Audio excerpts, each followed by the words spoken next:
Hey guys, welcome back to Let's Play. Trilby's notes.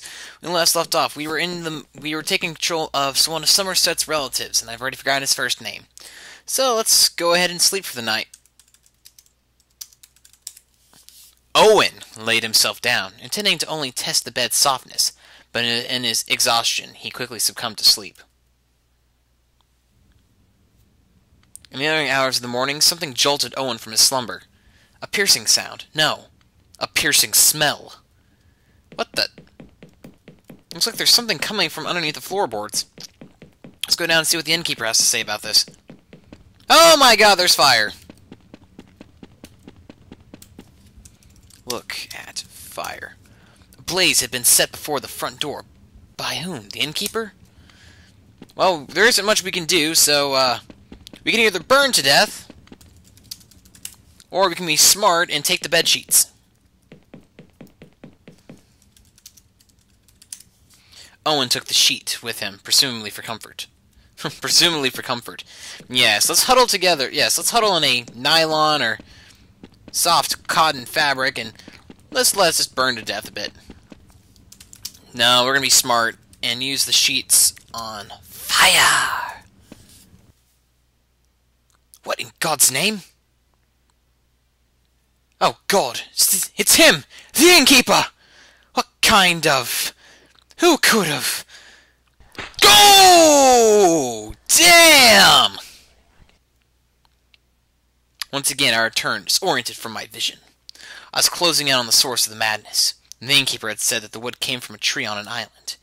Could that have been Clownbrimwin Island? Given what I was seeing, it seemed like a valid, if worrying, possibility. Besides that, it seemed I had no other lead, so what would I do? I was determined not to let the trail end there. If there were just a single clue. And speaking of clues, there's a note at the door. Trilby, I know you're following a trail. Go to the roof if you wish to proceed. Linkman. Oh, there's another passage. Victim 2, the innkeeper.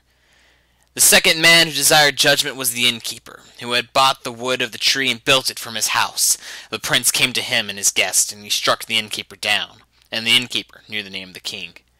And the prince turned to the innkeeper's guest, and he said, You I shall not let live, for once before I have made this warning, and still my soul aches with what is done to the wood that is my soul, and I'll spare no man who injures me in this way. And the innkeeper's guest knew the name of the king. And I don't know why, but that has to be my favorite passage from the Book of Victims.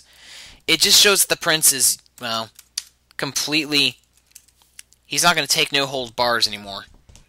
And he will kill anything that stands in his way that for anyone who torments his soul. Well, hey, look, it's a bed.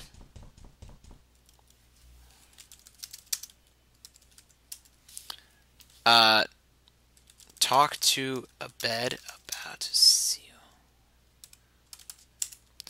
Has Seoban turned up yet?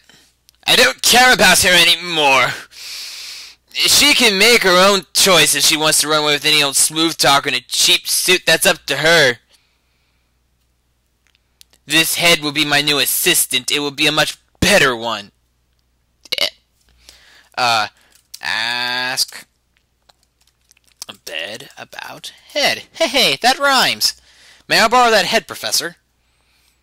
Oh, I see. You took one companion of mine away, and now you want the another. A bed is just a head. What could you possibly need for it? You don't understand. No one understands me. Get me a drink, then we'll talk. Okay, fine. But I think you've had enough to drink, sir.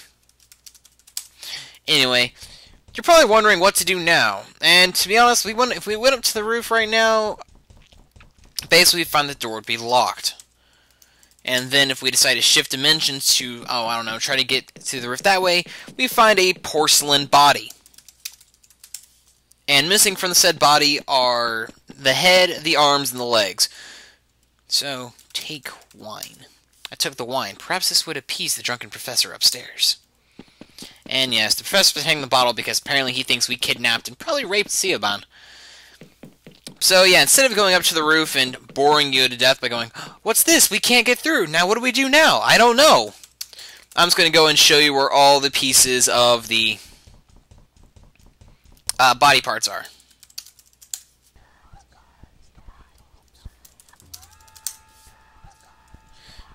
Take pills.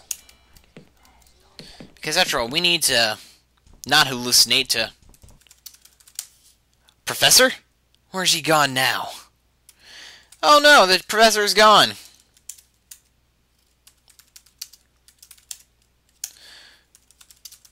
So we're gonna drink this. What the hell? This again? Look at Defoe. Father, why? Talk to John. Father, why?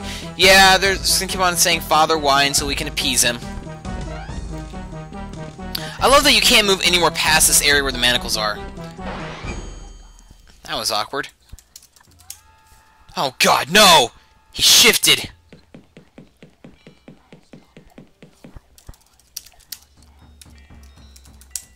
Abed's drunken misery had caused him to shift into the dark hotel. The jolly man of whom I'm grown fond lay decapitated on the floor. With Siaban's disappearance, I was now truly alone. The professor had known nothing of the horror. He was blameless and ignorant of only the matter involving Defoe Manor, or a cursed idol. But it seemed my dark captor cared little for these facts. Why haven't you killed me too, you skinny bastard? If you can do it so easily, so quickly, why won't you face me? An display of warped sense of humor. The porcelain head was sitting where Abed's old one had been. Well, this is completely morbid and beyond all codes of ethics.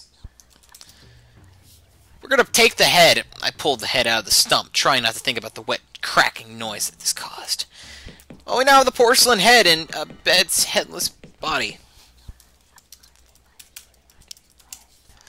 Well, that's all fine and dandy. Real quick, we're gonna need to take pills. Because we need to pick up this porcelain leg. And we need to go into the office, as soon as I can get there. Open door. And take the other porcelain leg. Now then, the two arms. Now, the arms are actually in the warped hotel. So we're going to go ahead and drink soda. And we're going to walk out front.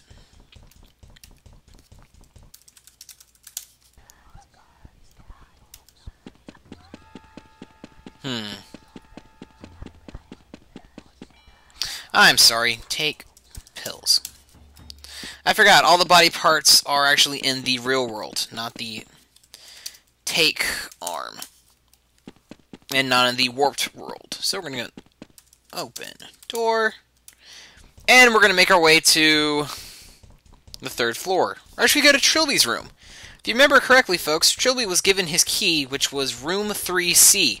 We have had no need to go there whatsoever up until this point in the game. Just going to work our way up these stairs.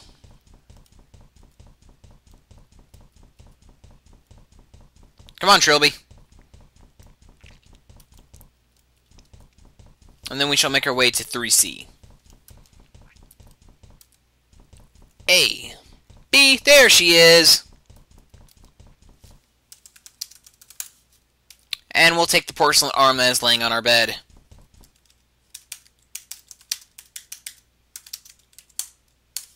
And now we have a full body. Drink soda. And then we'll open door. Not man! Man! Okay, that's interesting. Anyway. Bring her back! Anyway, so now we will place arm on body. I replaced the left arm. I replaced the right arm. I replaced the left leg, the right leg, and the head. The body was intact, for reasons I couldn't explain, since I had sensed that something had changed it back in the real world. What kind of ridiculous locking mechanism is this? Unfortunately, the pills will not have effect until we leave this damn area, which sucks. In fact, the one instance I wish it just, be like out back where I could take the pill and all is well!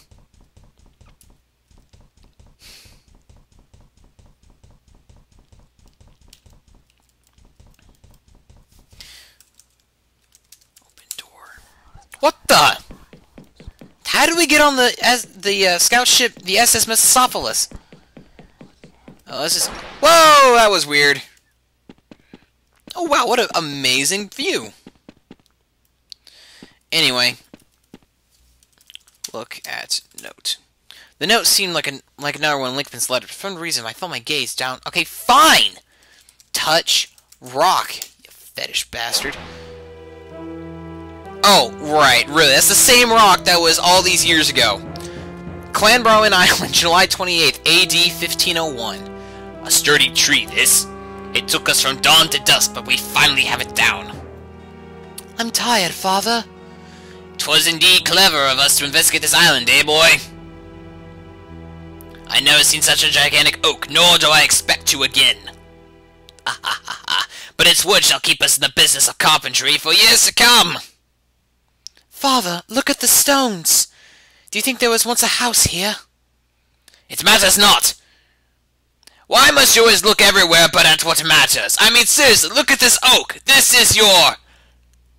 Father? Is something troubling you, Father? Whoa! Go tall, man! Well, pick up stone. Throw stone at tall man. Good!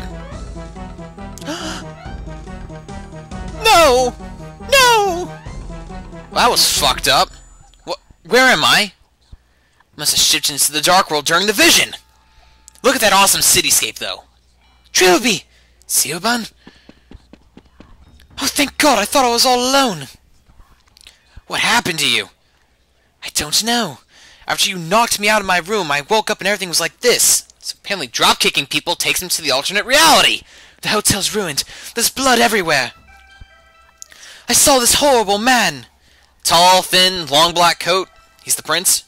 Enough to know you're lucky to be alive. Yet it didn't notice me, so I ran up here to hide. How did you get past the doll? What doll? Trilby, what the hell is going on? I told you what would happen if you followed me into the shadows. This isn't your problem. Take these. What are these? Oh, they're happy pills. Tranquilizer pills. Take one. When you calm down, the hotel will go back to normal. Won't you need them? I don't need to run away anymore. I know the truth! Trilby, wait! Where are you going? I know enough now. I know where the wood came from. Perhaps I can find a way to end this. So I was right. The cursed wood came from Clownbrowin Island. But what good does that knowledge do to me? Wait a second. I never got around to reading the letter I took from under the rock.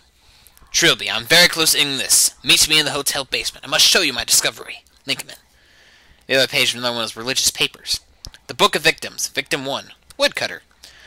The first of those against whom the prince sought vengeance was the woodcutter. He who had held the axe that first felled the tree. The prince came to him in the sun, and he struck the woodcutter down. And the woodcutter knew the name of the king.